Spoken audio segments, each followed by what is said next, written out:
ओम साई राम। श्री साईं बाबा के पूजा की शुरुआत करने का पहला सम्मान किसको मिला और बाद में बाबा की आरती कैसे होने लगी, इसके बारे में आपको बताते हैं। अगर आपने चैनल सब्सक्राइब नहीं किया तो ज़रूर कीजिए। श्री साईं बाबा की पूजा करने की शुरुआत सबसे पहले मालसापति जी ने की। उसके पहले बाबा किसी को पूजा करने नहीं देते थे। उसके बाद निमगांव के सीताराम डेंगड़े इनको बाबा की पूजा करने की अनुमति मिली। सन 1900 में नाना साहब चांदोरकर जी का छोटा बेटा महादेव उर्फ बापू, इसने पहली बार बाबा के माथे पर तिलक लगाया और पूजा की। इसके पहले बाबा के माथे पर तिलक लगाने की किसी की हिम्मत नहीं थी। महासापति सिर्फ उनके पाँव को चंदन का तिलक लगाते थे।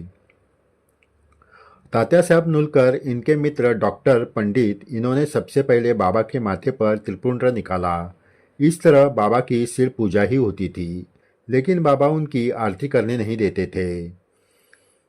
तात्या साहब नुलकर गुरु पूर्णिमा के दिन शिरडी में थे, तब बाबा ने द्वारका माई के खंबे की पूजा करने के लिए उनको कहा था, लेकिन तात्या साहब ने बाबा की पूजा आरती करने की जिद की। माधवराव देशपांडे और बाकी लोगों ने भी आरती की जिद की। फिर बाबा तैयार हुए और तात्या साहब नुलकर, इनके द्वारा पहली बार श्री साईं बाबा की आरती हुई।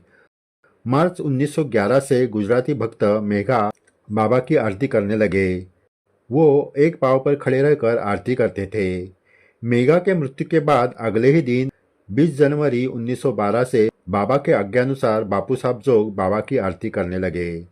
श्री साईं बाबा के समाधि लेने तक बापू साहब ही आरती करते थे। जैसे द्वारका में आरती होती थी, वैसे रोज शाम को दीक्षित वाले में भी बाबा के फोटो की आरती होती थी। साठे वाले में भी मेगा आरती करते थे। 15 अक्टूबर 1918 को दोपहर बापू साहब जोग इन्होंने बाबा की आरती की थी। आरती के बाद बाबा ने समाधि ली, लेकिन दूसरे दिन 16 अक्टूबर 1918 के सुबह बापू साहब आरती करने के लिए नहीं आए। तब बाबा ने लक्ष्मण राव रत्नपारखी, इनके सपने में जाकर कहा कि बापू साहब आरती करने नहीं आएगा, मैं मर गया हूँ ऐसे उसे लगता है, इसलिए तू आकर मेरी आरती कर।